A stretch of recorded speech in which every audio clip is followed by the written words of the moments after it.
TV man.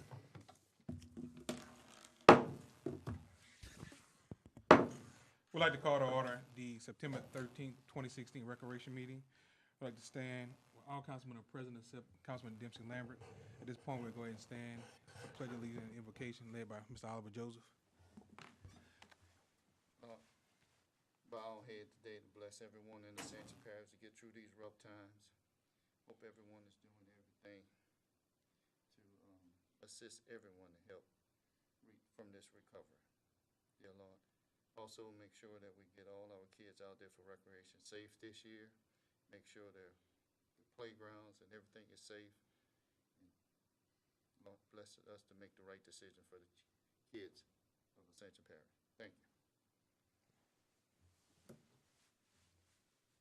Pledge allegiance to the flag of the United States of America and to the republic for which it stands, one nation, under God, indivisible, with liberty and justice for all. I'd like to remind anyone who wants to speak at the public comment period, the cards are at the podium, and just to fill the card out and bring it to Ms. Michelle. With that, we'll go to agenda item number 4, the director's report. All right. We'll start off, fellas. We're gonna let y'all know we just went through a major ordeal with this flood, and we have a lot of equipment that has been lost or damaged in the recreation department. Right now, we are currently working with 1 lawnmower, 2 trucks, and the entire department on the east side. We still have things going pretty good on the west side, but we are in the mode to go buy some more. We're getting that done. As of today, we was authorized to start replacing equipment. Phone calls are starting to come in because of grass needing to be cut because of our problems we have with our department. We're getting that ready to kick off and take care of that problem. We've been working in recovery mode for the last month. We'd like you to know that the recreation office in San Ramon has been relocated to Moose Pierce old office and DPW building on Church Point. Switchboard is operational. Concession stand did not receive any damage. The storage shed did hold water, and we did lose we did lose 2 pieces of equipment at that site. We also have damage to the septic system at Butchgore. We're in the process of working with the utility department to get the parts needed to get the system back up to being fully operational. Stevens Park was our second most damaged park. We lost all the concession stand content, all field and lawn equipment, and all items in all 3 storage buildings at the facility. Animal Park received the most damage, with waters rising 4 foot. We have lost our office building, the recreation center, all contents in the concession stand, but the outside restroom facilities have been clean and are operational. Today was the first day that we was able to cut grass at that site. 8 of our recreation employees lost their homes to the flood. They all made it back to work, and we're trying to clean up as much as we can, as fast as we can, with limited resources. By a week's end, we will have 6 mowers ordered. We will be moving the Hillaryville project and the Frank Sotil project to the 2017 budget, as we will probably spend the rest of 2016 in recovery mode.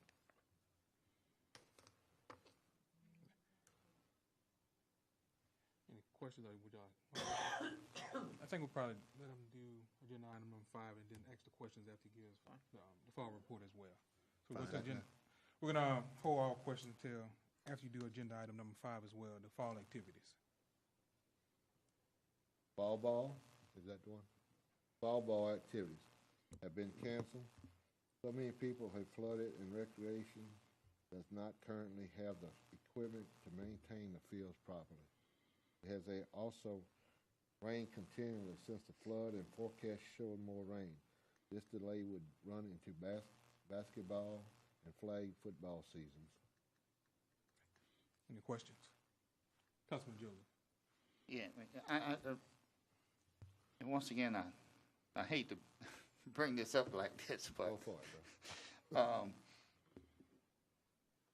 The West Bank basketball season, I mean, you know, we didn't have any major, facility. damage. That will be in effect this year. Most of the programs we canceling is all damaged parts. Right. You know, Okay, I'm sure, well, that will be available. okay. Yeah, that's all, you know, if you say, once you say it all, I'm gonna start getting some phone calls, and I Yeah. just wanna We understand. make sure we But clear. we don't have the damage over there we have over here. Correct. Okay. Councilman, Councilman Law. Yes, where do we stand on the soccer fields, getting the seating, the progress that we've made there? And I know that Amy made, I'll let Amy answer, but they're in the process of doing the dirt work as we speak. They've been working, what, Amy, 2.5 weeks? There,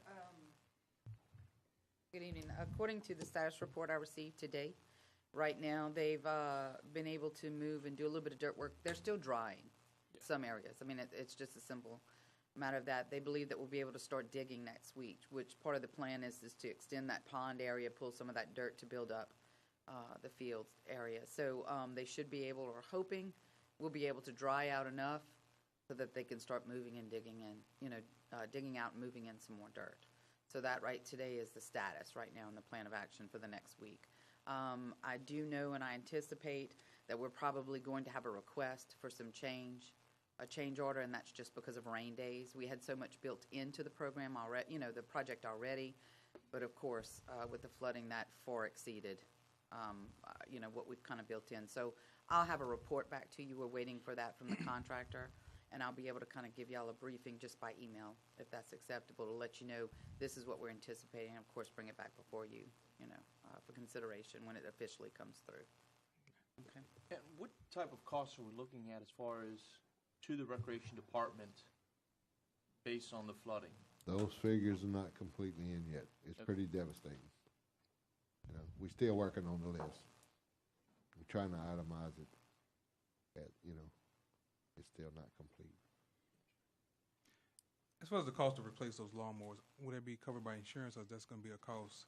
There's a meeting tomorrow morning with Harry Roberry Insurance, and we will get answers in the morning on that. It may come through the FEMA, assistance, but we're not sure yet. So we're meeting tomorrow morning, try to get more direction on where we're going to go with that. Could we also explore talking to the administration, seeing about grants, if there are grants that may help us with some of this? Yes, we will check into it. Okay, please do. I mean, we've got a lot of people willing to help with this sort of thing. The federal government, I know there are grants out there that we can get. So we just got to get on that.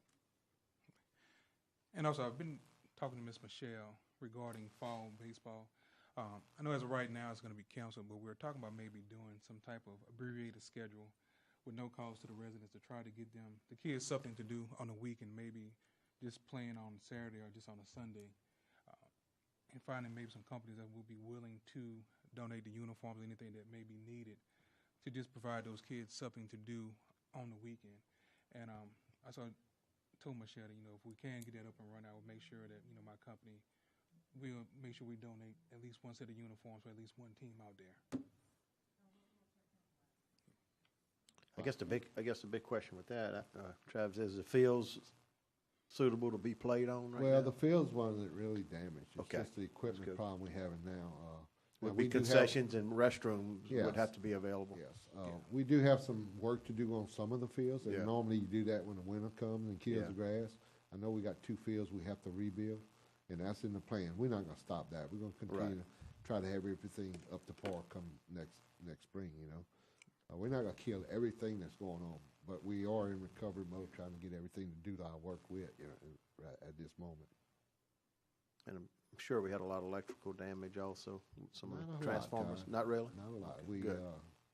back at Santa we got everything back, and it was hit probably it was the Okay. hardest hit one we had. Now we have the building, the rental building is completely out of commission, but, we got some plans for it too. And I'm sure Amy will be addressing that further down the agenda. Okay. But there we go to agenda item number 6, the Roger Kluart Park and Community Center. So, as the director stated, we're moving into, not only just with this department, but with all, as parish government, we're moving into recovery, and it is a long-term recovery. So there are some questions we'll have snap answers to, and there's some that just, that they're going to come when they're available. One of the things that we're working on right now, because this is not the only facility that did receive water, is there is a quote that will go out today, or first thing if it didn't make it out before 5, it'll go out first thing in the morning, and we're going to make it a turnkey project. So we're putting out a request for quote on not only the cut and gut part of it, but the remediation and all the way back to restoration, meaning where our facility maintenance folks can come in and just paint or finish it. With the park being not part of the facility maintenance program, theirs will be a little bit different, where we'll have to bring it up all the way through to it's ready to rent again. So that quote will go out today. We were pretty specific in what we needed them to do.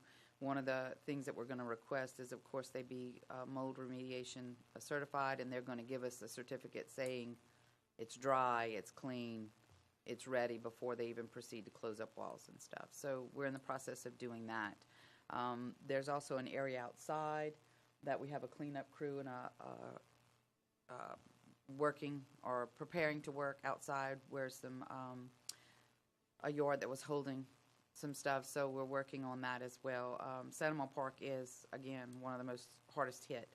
So we'll be working on the building, and then whatever else the director needs, for me to assist them, because they've still got to cut the grass and get the fields ready, to the best of their ability, and the playgrounds back up. So I'll be working with them as much as they ask me for, and I'll answer any questions that I can for you on the remediation. Councilman Joseph? I guess my question is on the future of that park. I mean, I know in the past of other parishes and everything, they had areas that was hit in flood areas like this here, and that is the only facility that we have for community, like a community center. Are we looking at raising that building to meet the requirement, building a new building? What are our other options in the future that other communities have done, have looked out for grants and funding to, I mean, that building will be in a flood area, and of course that's going to increase our insurance. So are we looking at in the future to make sure that our facilities are above the federal guidelines and elevation? Well, there's 3 parts to your question that I'll address that I know of right now. One, I can't unequivocally say that question has been posed and discussed and ferreted out. There's 2 reasons for it. One, we're still waiting to get back from the insurance company exactly what was covered per each building because of the way our policy is set up, and that's the extent I'll say, because it's way outside my subject matter expertise to discuss any further than that. So we have to take that into consideration first, what was covered out there and what's contents or not. The second part of that is we are trying to isolate when the building was built, because we need to know if it was built prior and completed prior to 1970, because we have some considerations with the age of the building and as far as some FEMA requirements. It was built before 70. So, which I knew from family lore, but I did not know we have not, absolutely, I don't have a piece of paper to prove it yet. So we have a consideration there. The final part to consider is that some of what we may be able to claim or not claim may bring in some of those requirements that you're talking about from FEMA.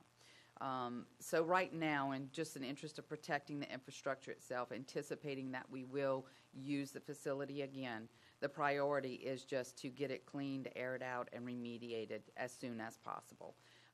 What I will do is I will go back to administration and I will talk with the director, and I'll try and get a more pointed answer for you as far as, are we pursuing a future plan for it, given it is in a flood zone, and we'll have to do something to protect in preparedness or protect in the future. Would that work? Is there any other No, question that's for fine. that? I mean, just Okay. looking out for that in the future is the key thing. Yes, sir, I understand. I'd like to add to that too. I think FEMA has a formula. If it's 50% damage more than the cost, or 50% of the cost of what the building would be, they have guidelines we will have to follow. So we don't know that until we get these quotes back on how much it's going to cost to remediate. Okay. So if the cost exceeds 50%, they may tell us what we have to do at that point. And we're self-insured to a certain percent, so I know there's some questions there of what do we actually do with FEMA, because it may put us, when it comes back, it may be a cost benefit, you know. So I know they are talking about that aspect of it, but I'll definitely go and ask about potential grants or what can we do in the future for the facility. Any questions? Councilman Lawler? I have going back to the baseball idea, the fall baseball, are there costs associated with putting the games on, being umpires and that sort? Yes. Do we know what those costs are? Because, I mean, that would really help us out if we get a sponsor for that also, not just uniforms. I mean, kids could play with matching, I mean, that's what we did as kids. You throw in T-shirts that all look alike. You don't need uniforms. But that could really help us as a cost overall to get sponsorship for the umpires. Michelle has a per hour cost. Yeah, we have, it was budgeted. The pay is not gonna be an issue. The only issue was the conditions of the field, the conditions of the concession, and who, I mean, all three of my, league rep presidents, they're house flooded. So who's gonna run it? That would be me. So Aisha's out on maternity leave and we're in recovery mode, so that's what I wanna get with the league presidents and talk about, cause ultimately, if they can't do it, then recreation will have to do it. Okay. With that, we'll go to agenda item number 7, the renewal of the Beta Group contract. Mrs. Johnson? Okay, so a Beta Group is going to do the testing on all of the work for the soccer fields, the dirt work, and the building and the road out there. They'll be contracted to do that. They had a retainer contract. We renewed it. We did amend it to the point of it's a $15,000 capped contract. They gave us an estimate, and the only reason we went to 15 was because they had some travel included in it. So it is capped at 15. So that's more or less for your knowledge. I do have a copy of it if you'd like it, as well as their proposal if you need it. So moved. Second. Any objection? We got a motion by Councilman Joseph, seconded by Councilman Lawler. No objection. Motion passes. Thank you. And with that, we go to agenda item number 8. Motion adjourned. Motion adjourned by Councilman Lambert, Second. seconded by Councilman Joseph. Meeting adjourned.